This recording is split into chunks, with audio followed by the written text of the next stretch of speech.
This week on Who Deserves to Be Inducted into the Rock and Roll Hall of Fame podcast, we discuss whether Eddie Money should be inducted into the Rock and Roll Hall of Fame. This week, we're going to discuss New York City's own Eddie Money's chances for induction into the Rock and Roll Hall of Fame. Eddie has been eligible for the Hall since 2003, but has never been considered. We're going to look at why. First up, we'll grab the stat scope and take a look at what we see. To the tail of the tape we go. Eddie had 11 studio albums, 2 live albums, 7 compilation albums, and 4 EPs. Of those, 5 of those went to the top 40, although the highest any of them ever got was 1979's album Life for the Taking. That one hit number 17. Eddie's self-titled debut album went double platinum. Life for the Taking went platinum along with 1982's No Control and 1986's Can't Hold Back. Okay, so he wasn't king of the albums, but man, he did have some singles. Singles-wise, he had 20 top 40 songs that hit the various American charts. Of those, 12 went to the top 10, including 3 that went to number 1.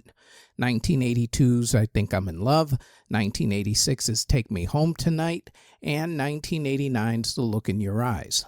The thing about Eddie is that, much like Billy Joel, his songs did not start off being commercially successful, but became classics due to classic rock radio and streaming stations. Songs like Walk on Water, I Want to Go Back, Where's the Party, Baby Hold On, 2 Tickets to Paradise, Shakin', and Peace in Our Time are all staples on 70s and 80s playlists. Eddie was commercially successful, so grade that one an A for the Hall voters. Now, let's look at his influence.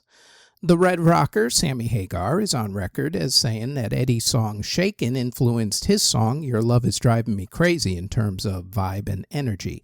In fact, when you look at artists who have been influenced by Eddie Money, it's usually concerning the feel of his music. Artists like, say, Foreigner or Bryan Adams, etc., who borrowed Eddie's knack for storytelling in his music. Here is where things get complicated.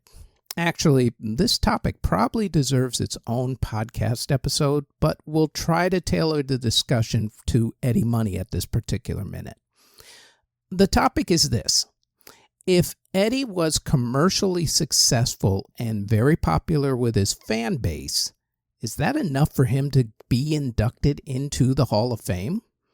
There's more than a few artists who I said that, yeah, they were popular, but I'm not going to name names, but a bunch of them have entered the Hall in the past 5 years or so. It's a tricky one. I honestly don't know the answer to this one. On the plus side, the Hall should put in fan favorites, and for some fans, that's good enough for induction and Eddie should be in. Also, if that's the case, then you should put Richard Marx, Rick Springfield, and 38 Special in. All great artists, by the way. Love them all, grew up with all their music, love them. A lot of people, including some Hall voters, have argued that the Hall needs to pay more attention to the fans as well. For others, though, the Hall should be about influence and merit and not so much on the commercial side, which Eddie sorta has, I guess. I'm honestly not sure about whether Eddie deserves to be inducted or not. So I'm going to leave this one up to you guys. Leave me your comments, play nice, be respectful, keep it strictly to the argument at hand, which is, does Eddie Money deserve to be inducted into the Rock and Roll Hall of Fame, or does he not deserve to be inducted into the Rock and Roll Hall of Fame, and why or why not?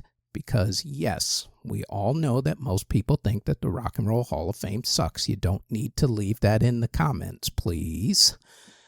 Just about every Hall of Fame sucks, just for the record, especially the sports ones. So, yeah, no. It is what it is at this point.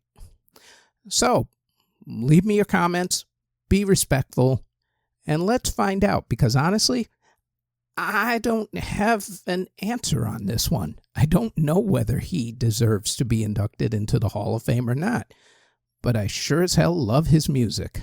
And that is it for who deserves to be inducted into the Rock and Roll Hall of Fame. We also invite you to check out our other podcast, the Music History Today podcast, where we go over what happened on that date in music history. That podcast drops daily, including weekends, on this channel that you're either watching or listening to this podcast on. We also have the Music History In-Depth podcast, where we go more in-depth into the events that happened for that week in music history. And that podcast posts every Tuesday on this channel that you're either watching or listening to this podcast on. Thank you very, very much for listening or watching if you're on YouTube or Spotify.